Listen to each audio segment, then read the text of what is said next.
Hello, my name is Russell Myers. Welcome to Issues Unite.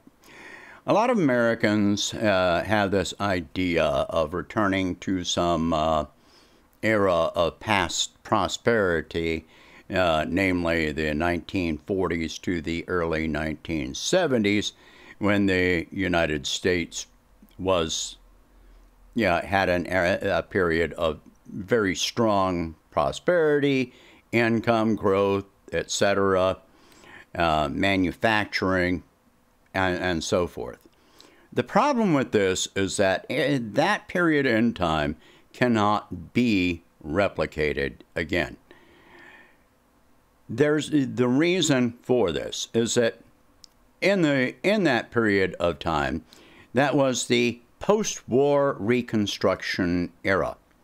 After World War II, China had not become a manufacturing base.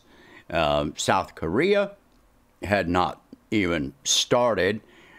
Japan was just starting to increase their technological capacity.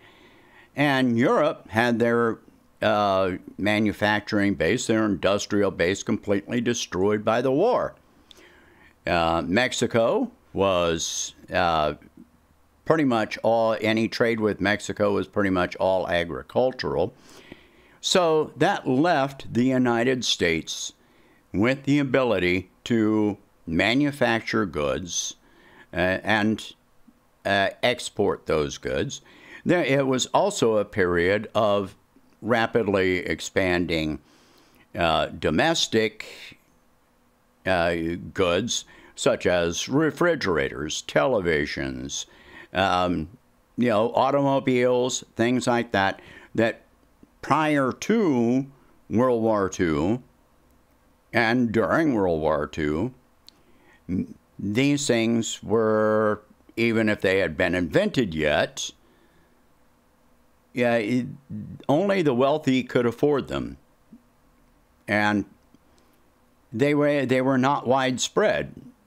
A lot of the country didn't even have electricity until after World War II. It was with the expansion of utilities going to homes that these things were then accessible to the general public. So we had a demand. So we had a domestic demand, we had a foreign demand, we were manufacturing and exporting, we had virtually no competition going on. That's not the case nowadays. Now, the United States has, as I've explained in prior videos, actually I explained that more on my presidential channel, but the United States, via sanctions on Russia, has suppressed Europe's industrial capacity. But that's not enough, because China is still expanding their industrial base.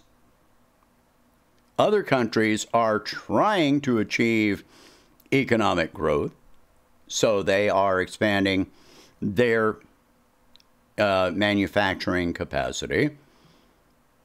So there's all this competition going on, which we did not have back in that period in time. And Americans are demanding lower prices on goods, which usually comes from imported items. And I did leave out India, who is also expanding their industrial capacity at a rapid pace. Meanwhile, now Europe, their industrial base may not recover completely. It may improve somewhat, but not to where it was just in 2019. At this point, Russia has said that even if the war ended today and Europe wanted to increase trade with them again, they may not do so anyway, because Russia is interested in, trust. That a large part of their trade is based on trust. In what way can they trust the countries that have just completely, tried to crush their economy, portrayed them in a negative light? Would we be doing trade with other countries that were doing this? No, absolutely not. Aside from that, as technology has advanced, the number of skilled positions that once existed do not exist anymore, or they require less skill.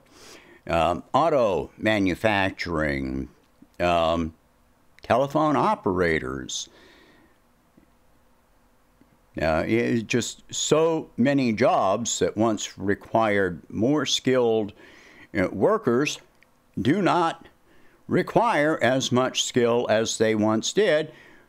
So then a level of pay for those positions has declined. We're going to, automation of many jobs, which is an attempt by the wealthy to completely eliminate those jobs so that they don't have to pay any wages on those things.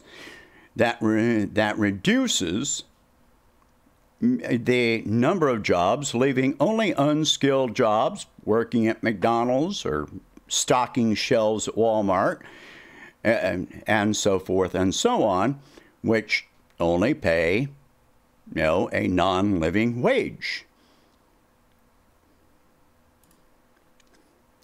It's not talked about very much, but the number of jobs in middle management have declined in recent decades.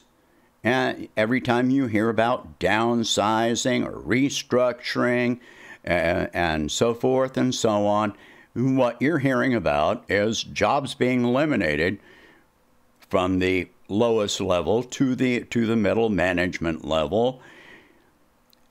These things don't just affect the skilled labor. What is lesser skilled. What happens is that, people say, I'm going to get an education for a job that requires more skill. But then you have a glut of people entering these other jobs. Then you have too many people moving into that field, which also forces wages down. 70% of our economy is completely reliant on consumer spending. If you give consumers less money to spend, then your economy shrinks. Now, the problem with the flow of wealth to the top is that, let's say this year, corporations, the wealthy, claim 10% of the wealth that is created in this country. All right, that's 10%. If that money is not reinvested into infrastructure, creating living wage jobs, capital investment, etc., instead, it's used for stock buybacks and stored in offshore accounts to avoid paying taxation on it, then that money is not doing anything. It's removed from the economy. So next year, 10%. You keep removing 10% year after year, and I'm overstating this in the speed with which this happens, but it's a valid example. But if you keep removing 10% of the wealth created year by year, then if you're taking 10% out of the economy, over 10 years, you've removed 100% of the wealth that has been created in this country, and it's not doing anything to help the actual economy. So the fact is, with the United States officially having the highest level of wealth of any country on the planet, there is no need for more growth, which is that's always what you hear about. GDP growth, GDP growth. All of this, it's always about growth, which means selling more and selling more, and taking up more natural resources from other countries. Do you know in England at one point they had a rule, or actually a law, that they would only import raw materials and export manufactured goods. Any British colonies were not allowed to own or develop, import, own, or develop advanced technologies which would allow them to manufacture finished goods. So, hence, the biggest thing for England at the time, for the British economy, was cotton. They would import raw cotton, which is how the American South actually built up. And they would manufacture it into cloth and so forth, or goods made from cloth, and then export that. They did the same thing with all of their colonies, India, etc.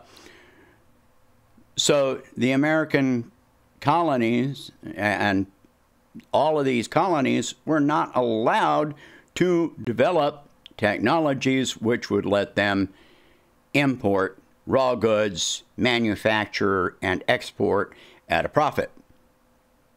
That's why the American economy for many, many years was reliant completely on raw materials. So, again, what you see in that example is forcing people into lower wage, unskilled labor. The only people who had wealth were the ones that owned the resources, such as the land. If you owned a large tract of land and probably slaves to work that land, or very low-paid peasants to work the land, then you were the one making the profits.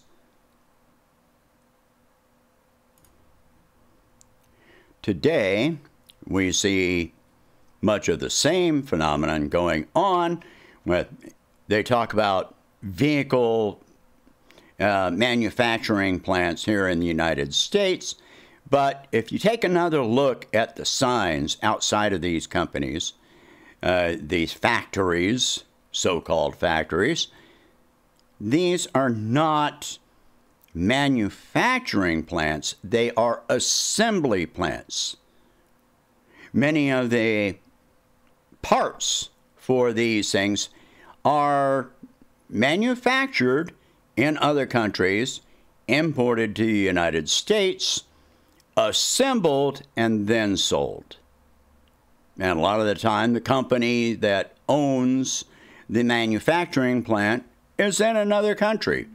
Japan, South Korea, Germany, and so on.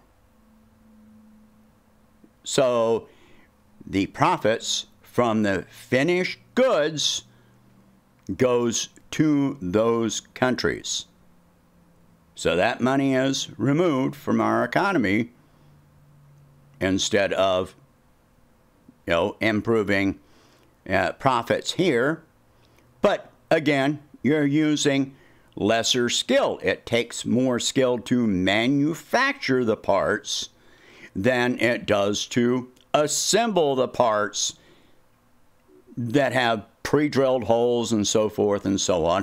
And the same is true with technology. You got microchips, motherboards, and so forth that are manufactured in China and then shipped here and assembled into computers and electronic devices. So the parts that require the highest skill are in other countries. So, sorry, that was kind of a tangent. Let me get back to the main point here. What we need is not really growth. What we need is stability and higher wages. If we are, generating all of this wealth, which the, American corporations do the same thing that I just described. They own factories in other countries. They pay low wages, import the goods, sell the goods. They make a profit. And that completely eliminates everything, even the unskilled or skilled labor to produce the items. So all of this wealth gets created out of thin air, sure. And what wealth is not created is trying to seize the wealth from other countries so that they cannot experience economic growth. But here in this country, if we actually have the wealthiest country on earth, then the only way that we're going to maintain that is by increasing wages. But, Wall Street, corporations, capitalists are not going to increase wages and cut into their profits. The only way they're going to do that is if they also increase prices, resulting in inflation, meaning that your wages don't go as far. And we're already seeing the effects of that. We've been seeing the effects of that for a long time. It's just a matter of whether we recognize it. So, if we want to increase prosperity, what we have to do is increase wages for all workers across the board, whether skilled or unskilled. And I do take exception to the term unskilled labor, but that's for another time. But the only way that we're going to increase prosperity in this country is by increasing the wages for workers, consumers, so that they have something to spend. Pardon me. All right. Because otherwise, all the money just keeps going to the top. That's it.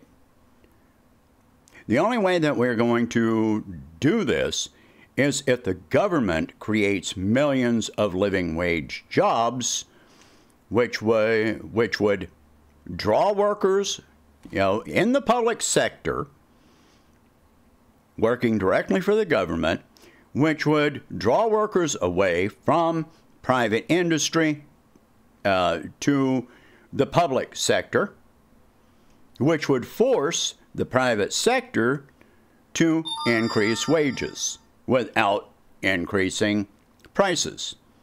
The likelihood of this happening under the current administration or any other candidate running for, public office is pretty dang low. It's really not going to happen.